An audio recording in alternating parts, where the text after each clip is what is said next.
तर या ठिकाणी आपल्याला क्वेश्चन नंबर 42 सॉल्व करायचा आहे. तर क्वेश्चन नंबर 42 असा आहे की the excess pressure inside of first spherical drop of water is 3 times that of second spherical drop of water.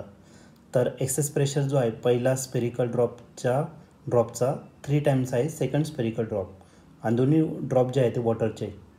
The ratio of mass of first spherical drop to that of the second spherical drop is. तर आपल्याला मासचा ratio find करायचा first drop to second drop. तर हा question 2023ला आलेला होता.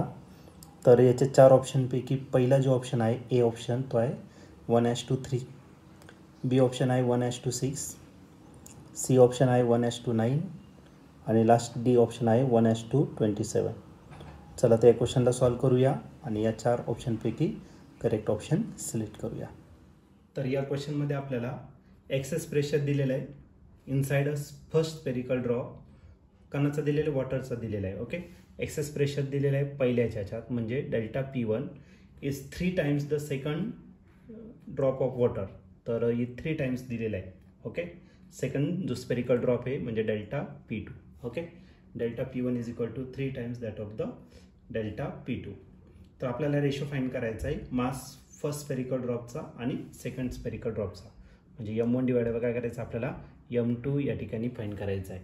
तर या ठिकाणी आपण जो फॉर्म्युला यूज करणार आहे तो एक्सेस प्रेशरचा फॉर्म्युला या ठिकाणी यूज करणार आहे, आणि एक्सेस प्रेशरचा फॉर्म्युला डेल्टा P आहे 2T/R इतका. ओके, मग काम करू, डेल्टा P2 डिवाइड बाय काय घेतलं डेल्टा P1 किंवा P1 घ्या आणि डिवाइड बाय काय करा P2 करा. Delta P1 divide by delta P2 is equal to काय असेल तर आपलं 2T डिवायडेड बाय R1 आणि याचा रिसिप्रोकल करावं लागेल R2 डिवाइड काय झाला 2T. ओके, 2T काय झाला कॅन्सर. डेल्टा P1 जो आहे तो किती दिला आहे तर 3 डेल्टा P2 दिलेला आहे आणि डिवाइडेड बाय डेल्टा P2 झाला. ओके, मग आता इथं राहिलं काय R2 divided by R1. Delta P2 काय झाला कॅन्सर, म्हणजे जो R2 भेटेल आपल्याला R2 किती भेटणार तर 3 टाइम्स R1 इतका भेटेल. ओके, तरी झाली काय तर तुमची रेडियसचं रिलेशन झालं. आता आपल्याला यूज करायचं आहे मास फाईंड करायचं, बरं का नाही. मग त्यासाठी आपण परत एक फॉर्म्युला यूज करणार आहे, आणि तो फॉर्म्युला म्हणजेच काय मासचा फॉर्म्युला, आणि तो असेल व्हॉल्यूम इंटू डेन्सिटी. आता दोन्ही केसमध्ये वॉटर आहे म्हणजे डेन्सिटी काय असणार सेम असेल.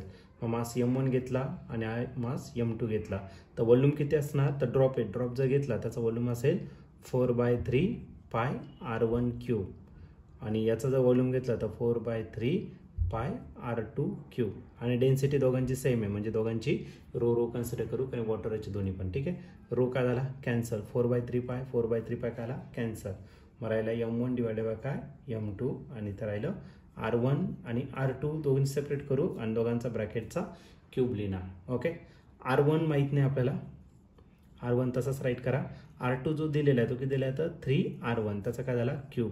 R1 काय आला कॅन्सल.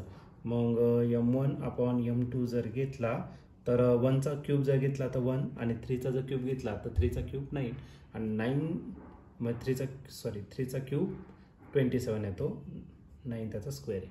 ओके, तर M1/M2 जो रेशो आहे तो किती असेल तर 1:27. आणि जर या ठिकाणी ऑप्शन जर तुम्ही चेक केलं तर ऑप्शन नंबर डी जो आहे तो या ठिकाणी करेक्टली मॅच होतोय. ऑप्शन डी या क्वेश्चनचा काय असणार तर फायनल आन्सर म्हणजेच काय 1:27.